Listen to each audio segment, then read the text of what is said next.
एक बार फिर लौटते हैं उत्तर प्रदेश की ओर और ये बताते हैं कि उत्तर प्रदेश में किस पार्टी में दागदार विधायकों की कितनी संख्या है। ये बताना जरूरी है क्योंकि उत्तर प्रदेश देश का सबसे बड़ा राज्य है। यहां से निकलने वाला संदेश पूरे देश में जाता है। यूपी की सियासत पूरे देश की सियासत को प्रभावित करती है। सबसे पहले बात करते हैं बीजेपी की। यूपी में बीजेपी के 114 विधायक ऐसे हैं जिन पर आपराधिक मामले दर्ज हैं। इन 114 में से 83 विधायक ऐसे हैं जिन पर गंभीर धाराओं में मामले दर्ज हैं। समाजवादी पार्टी के 14 मौजूदा विधायकों पर क्रिमिनल केस दर्ज हैं। इन 14 में से 11 विधायकों पर गंभीर धाराओं में केस दर्ज है। बहुजन समाज पार्टी के 5 विधायकों पर आपराधिक मामले हैं। इन 5 में से 4 विधायकों पर बेहद गंभीर धाराओं में केस दर्ज किए गए हैं। हर पार्टी साफ सुथरी राजनीति की बात करती है, राजनीति को अपराध से दूर रखने के दावे करती है, लेकिन एसोसिएशन फॉर डेमोक्रेटिक रिफॉर्म्स यानी एडीआर की रिपोर्ट के ये आंकड़े बताते हैं कि दागी नेताओं को टिकट बांटने में कोई पार्टी पीछे नहीं है। चुनाव जीतने के लिए हर पार्टी दागी नेताओं का भरपूर इस्तेमाल करती है।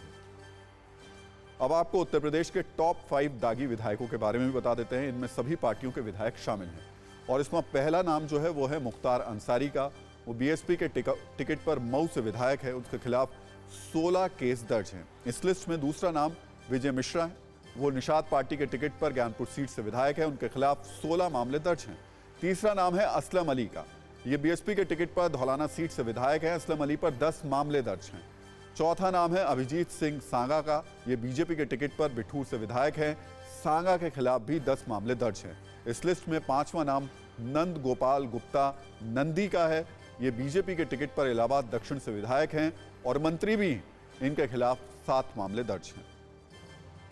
सवाल है, आखिर सभी पार्टियां दागी नेताओं पर दांव क्यों लगाती हैं? क्यों आपराधिक छवि वाले नेताओं को टिकट देकर चुनाव लड़ाती हैं? इसका सटीक जवाब जानने के लिए 2014 के लोकसभा चुनाव का एक आंकड़ा आपको बताते हैं जो बेहद चौंकाने वाला है। एडीआर यानी एसोसिएशन फॉर डेमोक्रेटिक रिफॉर्म्स के एक आंकड़े के मुताबिक क्रिमिनल केस वाले नेताओं के जीतने का चांस 2 गुना ज्यादा होता है। अब इसको समझिए आप।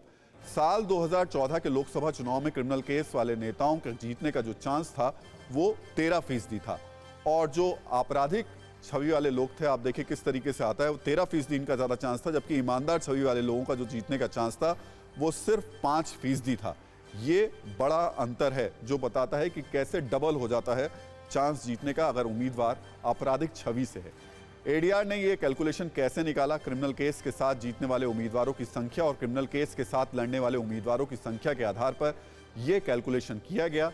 इसी तरह ईमानदार छवि के साथ जीतने वाले कुल उम्मीदवारों की संख्या और ईमानदार छवि के साथ लड़ने वाले कुल उम्मीदवारों की संख्या के आधार पर आंकड़े को निकाला गया। इसी कैलकुलेशन के आधार पर कई राजनीतिक दलों की छवि को भी टटोला गया तो नतीजा सामने आया, वो भी बहुत चौंकाने वाला है। बीजेडी यानी बीजू जनता दल के आंकड़े को देखें तो 2014 लोकसभा चुनाव में जितने भी क्रिमिनल रिकॉर्ड वाले कैंडिडेट को टिकट दिया गया उनके जीतने के चांस 100% थे। वहीं ईमानदार छवि वाले उम्मीदवारों के जीतने के चांस सिर्फ 94% थे।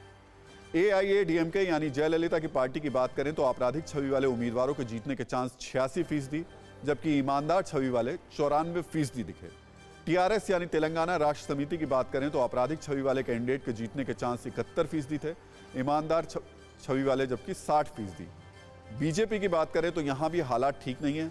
आपराधिक छवि वाले उम्मीदवारों के जीतने के चांस 70% थे, जबकि ईमानदार छवि वाले उम्मीदवारों के जीतने के चांस सिर्फ 64% रहे। लालू यादव की पार्टी आरजेडी का हाल तो और भी बुरा है। यहां आपराधिक छवि वालों के जीतने के चांस 21% थे, जबकि ईमानदार छवि के जीतने वालों का प्रतिशत 0, मतलब 1 भी नहीं। कितनी हैरान करने वाली बात है। शायद यही वजह है कि पार्टी क्रिमिनल रिकॉर्ड वाले नेताओं पर ही दांव लगाती।